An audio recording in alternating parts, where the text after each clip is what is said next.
Class, welcome back to Modulation Institute. जैसे कि आपको पता ही है कि हमने मैराथन स्टार्ट किया हुआ है और क्लास 10th के बच्चों के लिए हम छोटी छोटी सी वीडियोस बना रहे हैं सभी चैप्टर्स की, जो आपकी बुक के अंदर फर्स्ट फ्लाइट और फुटप्रिंट्स विदाउट फीट के सारे चैप्टर्स के ऊपर हम छोटी छोटी वीडियोस आपके लिए बना के लेकर आ रहे हैं।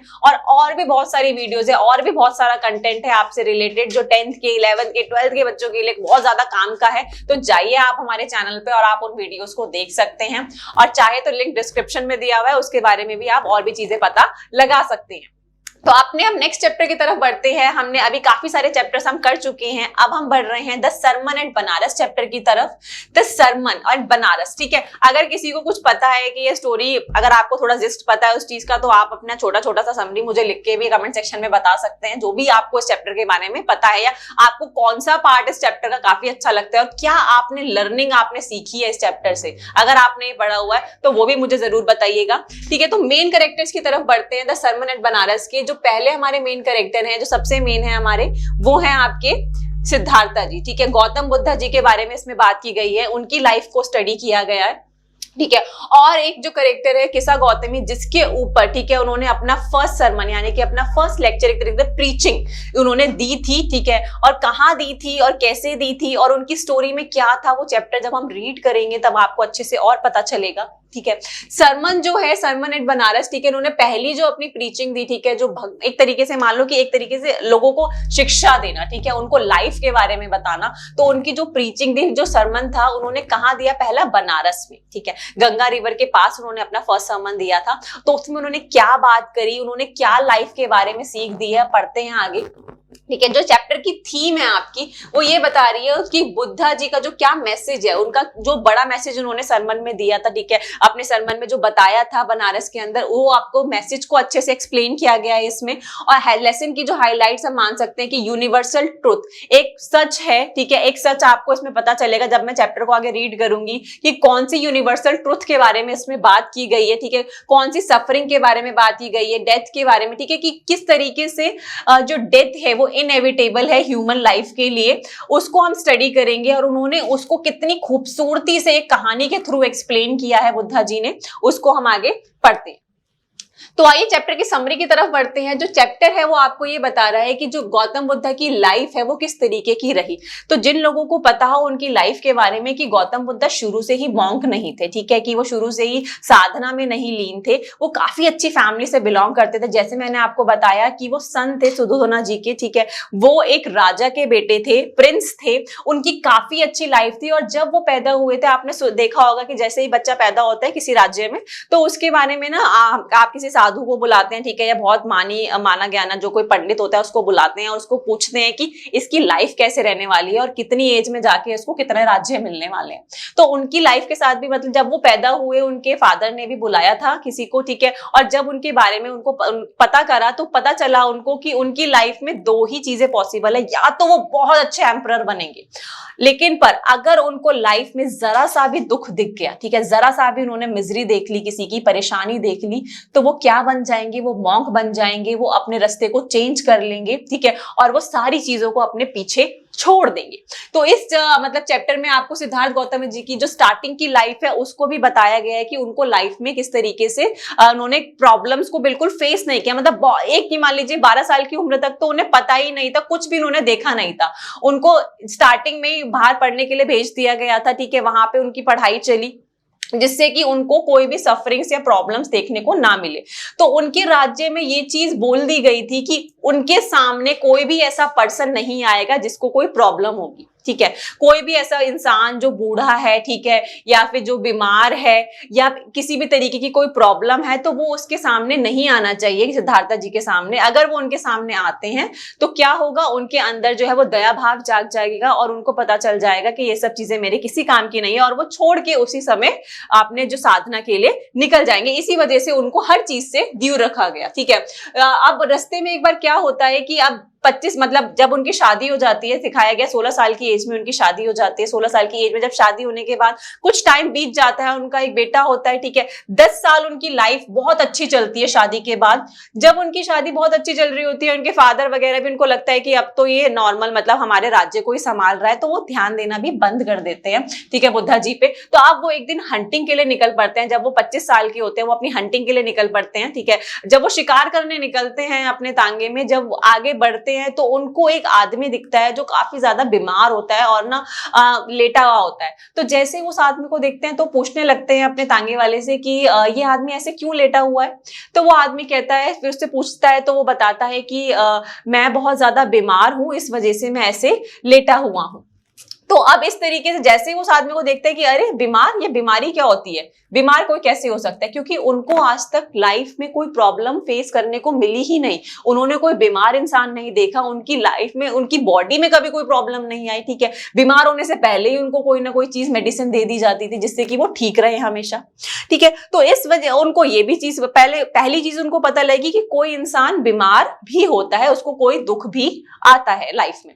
जैसे ही वो आगे बढ़े तो उन्होंने आगे बढ़ते हुए देखा कि एक आदमी ना बहुत ज्यादा झुक झुक के डंडा लेके चल रहा था। तो वो सोच रहा कि मतलब गौतम बुद्ध जी ने सोचा कि यार ये बंदा ऐसे झुक के क्यों चल रहा है, ठीक है, और इसको क्या हुआ है, इस तरीके से क्यों चल रहा है, ठीक है, इसकी बैक में क्या क्या दिक्कत आ गई है।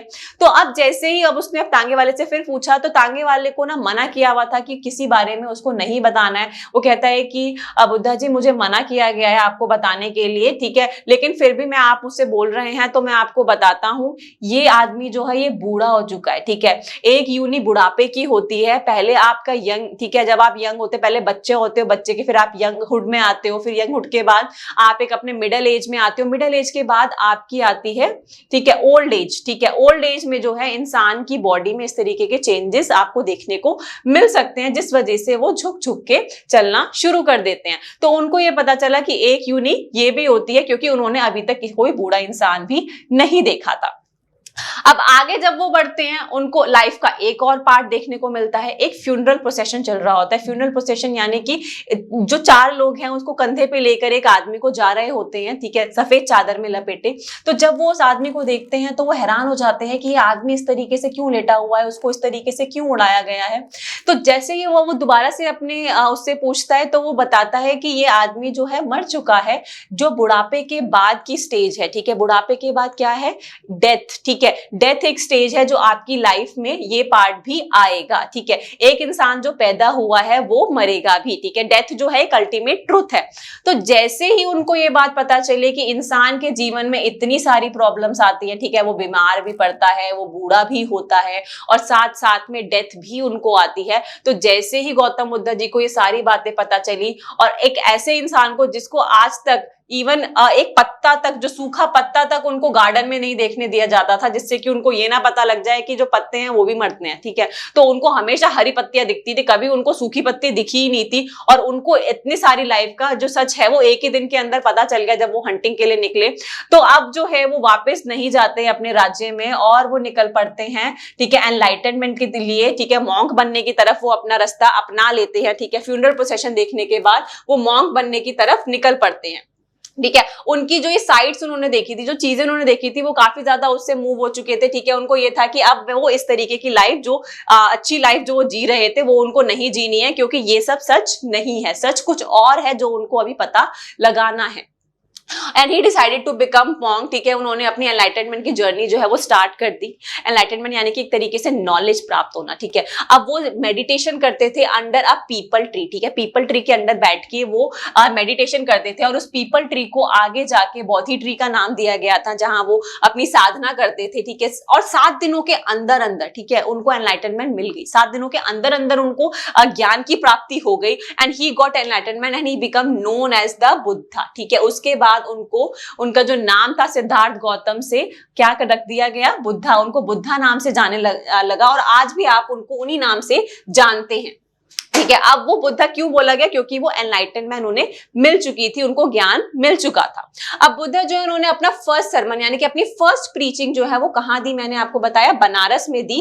और उन्होंने कब दी वो प्रीचिंग, जब एक लेडी जिसका नाम था किसा गौतमी, ठीक है, किसा गौतमी जब उनके पास आती है तब उन्होंने अपनी पहली प्रीचिंग दी थी। किसा गौतमी जब उनके पास आती है तो उनके हाथ में एक उनका बच्चा होता है, ठीक है, और वो अपने बच्चे को लेके हाथ में बुद्धा जी के पास आती है और उनके साथ उनकी क्या स्टोरी होती है वो सब चीजें इसमें बताई गई है। तो स्टोरी का ये है, आपको मैं स्टोरी एक बार अच्छे से एक्सप्लेन कर देती हूँ, किसा गौतमी की कहानी किस तरीके से शुरू होती है। तो इस चैप्टर में बताया गया है कि किसा गौतमी जो है अपने बच्चे को लेके, जो मर चुका होता है उसको अपनी गोद में लेके जगह जगह घर घर जाती है और पूछती है कि अगर कोई मेरे बच्चे को कोई ऐसी दवा दे दे जिससे कि वो जिंदा हो सके।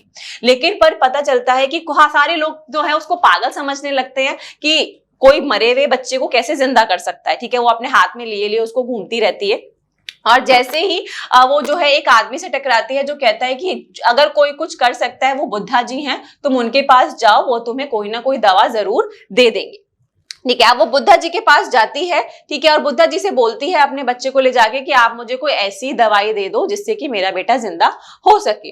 अब बुद्धा जी जो है वो कहता है कि कहते हैं कि हाँ मैं तुम्हें कोई एक ऐसी मेडिसिन दूंगा जिससे तुम्हारा बेटा जिंदा हो सके, मैं जरूर दूंगा, ठीक है, लेकिन तुम पहले किसी ऐसे घर से मस्टर्ड के सीड्स लेके आओ, ठीक है, सरसों के बीज लेके आओ जहां पे कभी कोई मरा ना हो। जब तक उन्होंने ये कंडीशन नहीं लगाई थी तब तक उन्हें बहुत ईजी लग रहा था, फिर उन्हें लगा कोई बात नहीं, ये भी मैं घर अच्छे से ढूंढ लूंगी। तो कहते हैं कि हाँ ये तो मैं बहुत इजीली कर लूंगी, मैं एक अभी ऐसे घर से एक बीज लेकर आती हूँ सरसों के जहां पे कभी कोई आज तक ना मरा हो। तो किसा गौतमी जो है वो हर घर घर जाती है लेकिन उनको सीड्स नहीं मिलते, ठीक है, उनको वो बीज नहीं मिलते। और वो कहीं पर भी जाती है तो सब लोग उनको बोलते हैं कि अरे आप पागल हो गए हो क्या, और मुझे हमें अपने पुराने दिन याद मत दिलाओ, हमारे वो बहुत दुख के दिन थे, हम अभी बहुत खुश हैं, तो आप हमें ये पुरानी चीजें याद मत दिलाओ, हमसे हमारे पूर्वजों के बारे में जो नहीं है हमारे साथ या जो लोग मर चुके हैं उनके बारे में बात मत करो, ठीक है। और उसको बहुत ज्यादा सेल्फिश बोला जाता है, ठीक है, कि वो बहुत ज्यादा मतलब अपने दुख में इतनी सेल्फिश हो जाती है कि लोगों से उन लोगों को याद करने को कह रही है जो उनके साथ अब नहीं थे। और फिर उसको पता चल जाता है, खुद ही उनको मतलब कहीं ना कहीं रियलाइज हो जाता है कि डेथ इज कॉमन, ठीक है, जो मृत्यु है वो कॉमन है और हर किसी को आनी ही है, ठीक है, और वो उनके पाथ में, ठीक है, और मतलब ये रास्ता जो है वो उसी तरीके से जाएगा। And led man to immortality, ठीक है, इस तरीके से जो है अगर आपको ये पता चल जाए कि हाँ जो डेथ है वो इनएविटेबल है, ठीक है, आप उसको झुटला नहीं सकते, तो आप क्या बन जाओगे, एक तरीके से आप रिलैक्स हो जाओगे, ठीक है, और अपनी सेल्फिशनेस को सरेंडर कर दोगे कि हाँ मेरा जीवन जो है एक दिन उसका अंत होना ही होना है, तो मैं सेल्फिश क्यों रहूं, ठीक है, मैं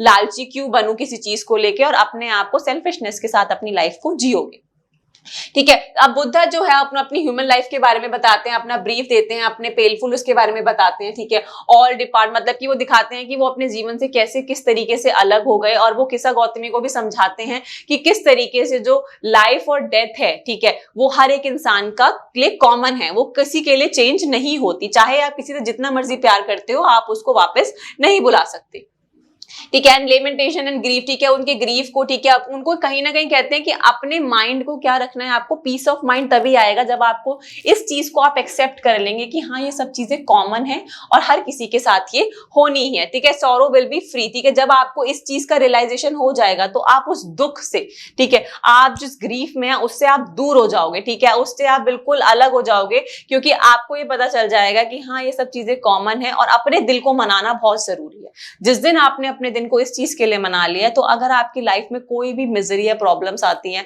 या आपकी लाइफ से कोई दूर हो जाता है, तो आप उस चीज को ना एक्सेप्ट करने की क्षमता रखते हैं, उस चीज से ओवरकम करने की क्षमता रखते हैं। चलिए चैप्टर की वैल्यूज की तरफ बढ़ते हैं। तो हम इसमें बताना चाहते हैं कि understand the human beings are mortal and no one can escape death, ठीक है।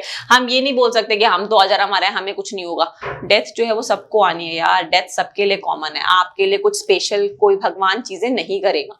सो people must understand that thinking about bound, ठीक है, कुछ बाउंड सिचुएशंस होती है will increase one stress and lead to sorrow, कि आप अगर अपने आप को उस चीज में बाउंड करके रखोगे ना तो आपको दुखी होगा, ठीक है, आप ये मानते रहोगे कि यार मेरे लिए तो कोई मिरेकल हो जाए और जिंदा हो जाए मेरे घर के लोग, तो ऐसा नहीं हो पाएगा। तो इस वजह से आप जितना जल्दी उसको एक्सेप्ट करोगे उतना जल्दी आपका स्ट्रेस जो है, सॉरो जो है वो कम होगा।